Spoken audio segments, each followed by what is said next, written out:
hilang dalam hitungan jam, Bahkan detik gitu kan. Ya. Ini namanya kalimba. Ini adalah salah satu obyek.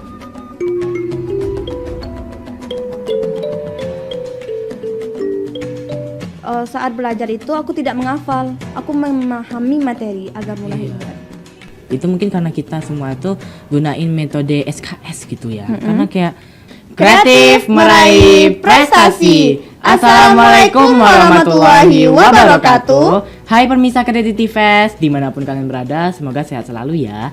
Perkenalkan, nama aku Cadamli Sultan, biasa dipanggil Sadam.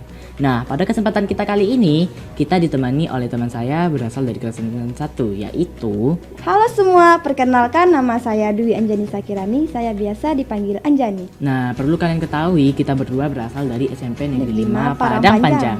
Nah, Anjani, gimana kabarnya hari ini? Alhamdulillah sehat ya, meskipun sedikit pilek ya Sadam. Oh, pantas ya, aku bisa ngelihat wajah kamu tuh kayak happy, cuman suaranya agak gimana gitu, agak serak-serak gitu ya kan? Iya. Kalau kamu gimana Sadam? Alhamdulillah sehat.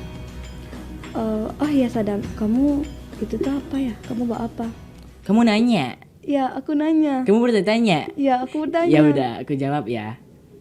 Ini namanya kalimba. Ini adalah salah satu hobi aku untuk memainin alat musik ini. Kalau ditanya hobi pasti sudah mahir lah ya Dam. Iya. Boleh nggak sih dicoba satu lagu atau sedikit gitu? Oh, boleh banget sih. Aku biasanya mainin alat musiknya tuh lagu Snowman. Oh. Bentar.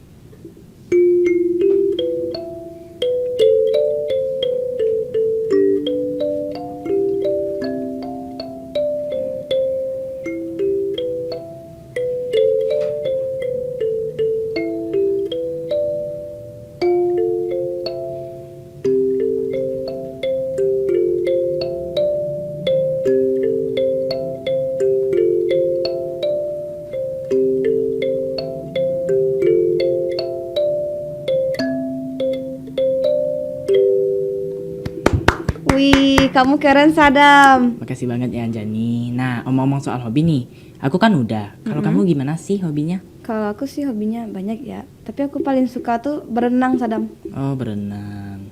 Oh iya, by the way, topik kita kali ini apa sih Sadam? Nah, topik kita kali ini adalah tips belajar efektif dan strategi mencapai cita-cita. Nah, seperti yang kita tahu ya, Anjani kan sekarang berada di lokal 91 nih, Ya. alias lokal unggul kan.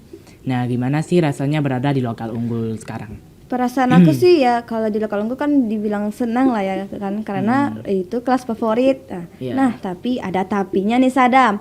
Kalau di lokal unggul tuh kan persaingan sangat ketat. Jadi aku lebih banyak untuk sekarang ini kayak belajar daripada bermain. Oh, gitu. Kalau kamu gimana Sadam? Kamu kan termasuk lokal unggul nih.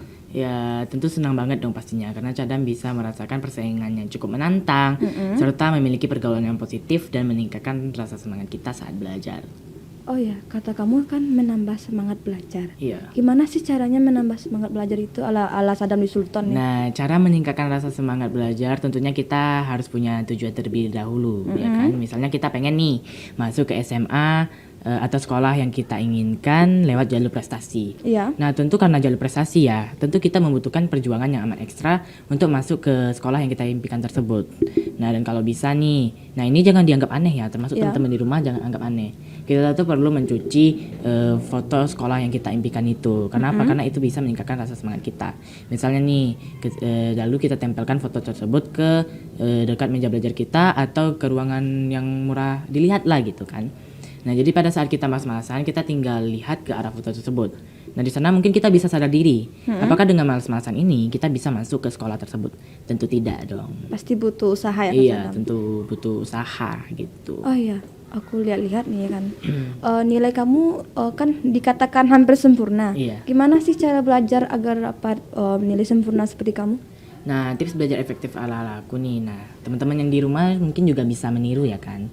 Ya, yang pertama cukup istirahat. Kenapa? Karena kalau kita cukup tidur dan berkualitas itu bakalan memberi kesempatan otak melakukan konsolidasi memori. Yang artinya kita bakalan mudah menyerap semua materi kalau kita itu cukup istirahat. Ya. Nah, dan yang kedua kita tuh harus pilih waktu belajar kita. Misalnya pada waktu pagi, di sana kan kita bisa fokus karena tidak ada suara-suara yang mengganggu dari sana, dari sini atau apapun gitu kan. Nah, dan yang ketiga, ini poin yang paling penting sih, yang ketiga, kita tuh harus menghormati bapak ibu guru yang mengajar di kelas kita. Jangan menyimpan rasa benci ke guru tersebut, karena itu mungkin bisa materinya tuh nggak masuk ke otak kita, dan itu bakalan menjadi kegagalan pertama kita. Nah, betul banget kata Sadam tuh. Apalagi kan kalau misalnya kita sebagai murid nih menyinggung perasaan guru atau yang membuat guru tuh menjadi kayak kesal, marah, itu tuh sangat berpengaruh bagi kita memahami materi kan Sadam. Iya, benar banget. Karena hadis pernah berkata kalau ridho orang tua itu ridho Allah itu ada di ridho orang tua. Nah, sebagaimana kita ketahui, guru adalah orang tua pengganti kita nih. Jadi kita juga harus menghormatinya gitu. Iya, aku setuju banget sih dengan pendapat Anjani. Nah, ke step berikutnya ya, kita tuh harus menghindari metode belajar. Nah, ini metode yang paling salah digunakan. Nah, kita semua pasti sering menggunakan metode belajar ini, yaitu metode SKS. Teman-teman semua yang berada di rumah tahu nggak apa sih metode SKS tersebut? Nah, metode SKS adalah belajar sistem kebut semalam. Nah, tentu itu harus dihindari. Kenapa? Karena itu bakalan hilang dalam hitungan jam gitu. Bahkan detik kan Iya, Sadam. bener banget. Nah, yang berikutnya kita harus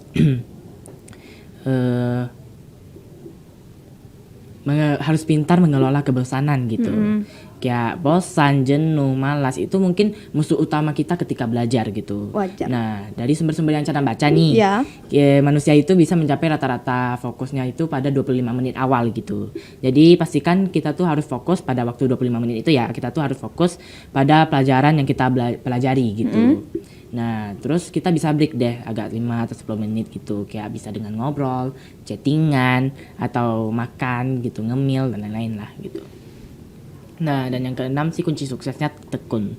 Kenapa? Karena kalau kita tuh pintar, jenius, tapi kalau kita tidak tekun itu tidak berarti apa-apa gitu kan. Iya, karena kan kita punya tujuan, maka kita harus berusaha gitu kan. Iya, kita harus tekun. Nah, ngomong-ngomong soal tips belajar efektif ala aku nih, kamu gimana ya belajar efektif ala kamu? Kan nilai-nilai kamu itu juga bagus-bagus gitu, sempurna. Kalau tips belajar ala aku sih pertama kayak mengatur jadwal belajar. Kalau aku tipe orang yang kayak lebih suka tuh belajar malam karena itu kayak tidak ada gangguan dari manapun. Iya. Ya, dan juga saat belajar malam tuh tidak boleh yang namanya istirahat kita tuh terganggu, Dam.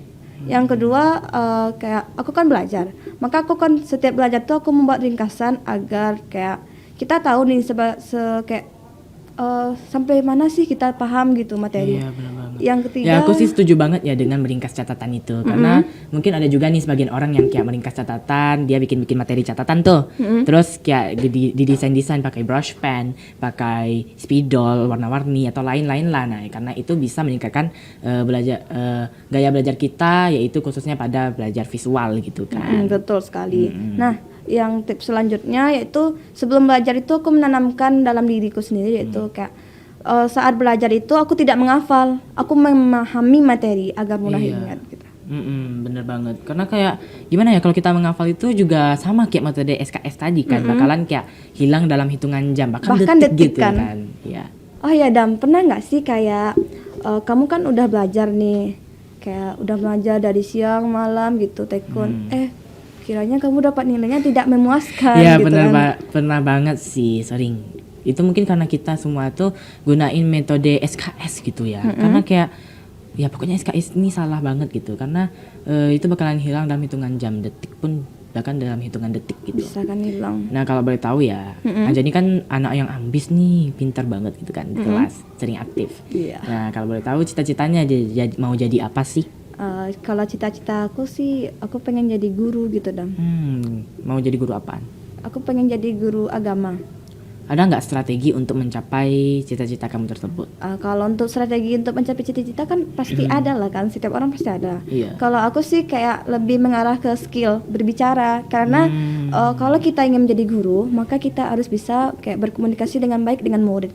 Yang dimana Iya, kayak betul aku banget. kayak mengikuti lomba yang bisa kayak berbicara di depan umum. Iya. Abis itu kayak yang kedua aku kayak mencari materi gitu, kayak bertanya kepada guru, membaca buku, mencari di web ataupun sebagainya. Iya. Nah, Anjani kan mau jadi guru nih. Ya tentu kuliah dong Iya, gitu. pasti. Itu kamu mau kuliahnya di mana? Kalau untuk kuliah aku punya 3 incaran universitas, yaitu Apa yang pertama UIN, yang kedua UNP, yang ketiga aku pengen kuliah di luar negeri, yaitu di Universitas Tarim Yaman. Wow, keren banget. Mudah-mudahan kamu bisa mencapai cita-cita tersebut ya. Amin. Amin. Oh ya, ngomong-ngomong cita-cita, kan aku udah nih. Kalau kamu pengen jadi apa, Dam? Ya, aku pengen jadi dokter lah. Jadi dokter ya. Apa sih strategi kamu untuk supaya kamu bisa menjadi dokter gitu? Ya, mungkin pertama-tama aku pengen masuk ke SMA favorit gitu. Misalnya kayak SMA 1 Padang SMA 1 Sumbar. Karena itu mungkin bisa meningkatkan peluang kita untuk masuk atau lolos gitu jalur SNMPTN gitu. Nah, yang kedua aku tuh pengen ningkatin nilai aku tiap-tiap semesternya agar juga bisa lolos gitu SNMPTN, karena syarat-syarat SNMPTN kan ada 3. Yang pertama itu lulusan atau apa tuh SMA favorit gitu kan. Yang kedua itu nilai kita harus meningkat. Yang ketiga itu kita tuh harus mempunyai sertifikat. Nah, yang tips ketiga sih, yang strategi ketiga aku tuh pengen masuk mengikuti lomba-lomba kayak Olimpiade OSN yang berhubungan dengan dokter-dokter gitu loh, kayak biologi, kimia, dan lain-lain lah gitu. Pokoknya yang bisa, atau event-event lain yang bisa menghasilkan sertifikat gitu. Oh, sertifikat ya. Iya, yang keempat aku harus berusaha untuk masuk ke kuota eligible sih di SMA. Kalau kuota eligible itu apa sih? Ya, itu mungkin kayak siswa-siswa atau siswi yang harus dianjurkan untuk mendaftar ke SNMPTN gitu. Yang berikutnya sih aku pengen daftar ke universitas yang aku impikan lewat jalur SNMPTN. Kalau boleh tahu kamu ingin masuk di universitas mana? Unan sih, aku pengen masuk ke Universitas Andalas. Mengapa? Ya karena selain dekat di daerah kita ya, Unan tuh juga mempunyai fakultas kedokteran nomor 12 di Indonesia loh. Wih, bagus. Nah, selain itu kita juga melihat kayak apa ya, biaya di Unan itu cukup terjangkau gitu. Jadi nggak terlalu ngebebani orang tua aku. Nah, itu sangat penting sih saat kita memilih universitas. Harus sesuai dengan kemampuan orang tua. Oh iya Anjani, pernah nggak mikirnya gini ya, kita tuh udah ambis banget nih, udah belajar mati-matian sana sini atau apapun, nyatanya kita gagal mencapai cita-cita. Gimana sih rasanya menurut Anjani? Ya pasti akan sedih lah ya, karena aku ingin jadi guru tuh dari SD gitu. Karena kayak kalau guru tuh ada kayak keistimewaan sendiri bagiku gitu. Jadi kan kalau misalnya gagal nih kan, aku akan memilih pilihanku yang kedua, yaitu aku ingin kayak menjadi motivator gitu. Oh, jadi motivator gitu. Saat kuliah kan kita mendapat ilmu nih. Iya. Aku ingin membagikan ilmu aku tuh melalui media sosialku, baik itu Instagram, Facebook, YouTube atau lain sebagainya. Kalau kamu gimana, Dam? Kamu kan pasti kayak gimana gitu kan? Ya sedih banget dong pastinya, karena Cadam udah cita-citakan udah mencapai udah mengimpikan jadi dokter gitu sejak SD lagi gitu, terus tiba-tiba gagal, ya sedih banget dong pastinya, karena usaha kita itu akan terbuang sia-sia. Jadi kayak kalau kita gagal itu mungkin bukan takdir kita gitu kan. Nah jadi mungkin aku bakalan ngikutin lagi atau daftar lagi kayak SBMPTN atau UTBK untuk masuk ke Fakultas Kedokteran. Jadi kalau kita gagal lagi UTBK-nya, mungkin udah memang kedokteran itu udah nggak cocok lagi dengan aku mungkin. Dan aku bakalan cari jurusan lain gitu, misalnya kayak hukum, farmasi, psikologi dan lain-lain lah gitu, yang mengarah ke kemampuan aku. Nah, Anjani, terima kasih banget ya telah datang ke podcast kali ini. Ada nggak kesan dan pesan yang ingin disampaikan kepada pemirsa yang berada di rumah? Kesan dan pesan untuk kalian semua adalah jangan pernah takut untuk berusaha dan mencoba. Karena kalau kita bukan usaha dari sekarang, kapan lagi kita akan berusaha? Dan juga jangan pernah takut gagal. Karena jadikanlah sebuah kegagalan itu adalah uji coba. Iya, benar begitu. banget. Sekian sih dari Sekian dari kami, jangan lupa dukung kami di acara Creative Fest dengan cara like, komen, dan share video ini. Saya Cadam dan saya Anjani. Kami mengucapkan mohon maaf apabila ada kesalahan. Wassalamualaikum warahmatullahi wabarakatuh. Dadah.